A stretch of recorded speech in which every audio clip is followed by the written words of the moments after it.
Hello mga kaibigan, mga masigasig na sumusubaybay.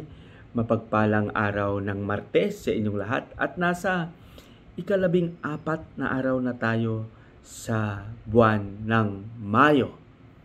At tuloy-tuloy lang tayo sa ating mga pagninilay at pagsikapan natin na maging mabuting tao tayo.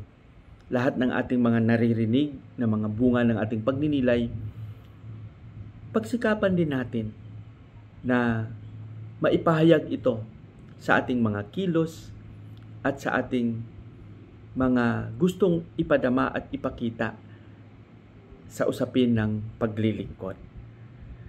Maraming salamat sa inyong patuloy na pakikinig, pakikiisa sa napakasimpleng pagbabahagi ng mga mensahe dala ng ating mga pagbasa, lalong-lalo na ng ating Ebanghelyo.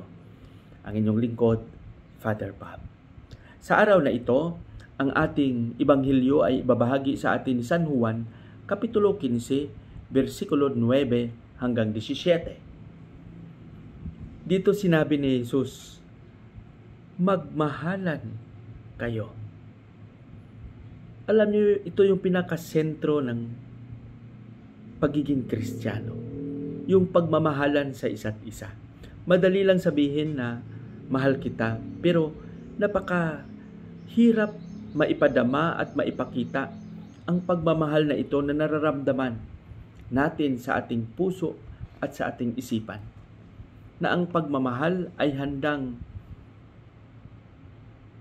magdusa, handang mag-alay ng sarili, handang mag-unawa, handang magpakumbaba, handang magpatawad, handang makinig. Ito ang tunay na pag-ibig. Ito ang tunay na pagmamahal. Kaya nga palaging pinapaalala ni Jesus sa atin, magmamahalan kayo gaya ng pagmamahal ko sa inyo. Dahil tayo ay anak ng Diyos. Dahil tayo ay magkakapatid.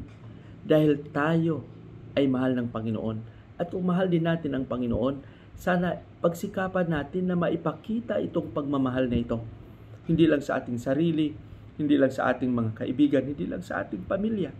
Kung hindi sa ating kapwa-tao, lalong-lalo na sa mga taong nanglalait sa atin, sa mga taong nag-aalipos tangan sa atin, sa mga taong hindi umunawa sa atin.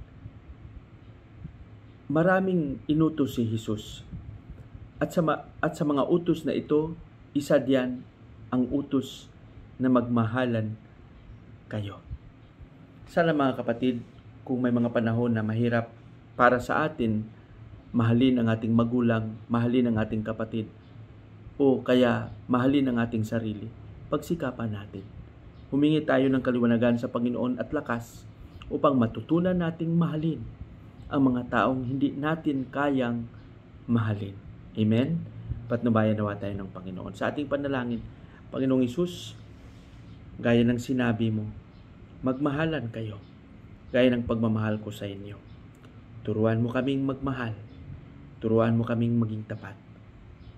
Amen.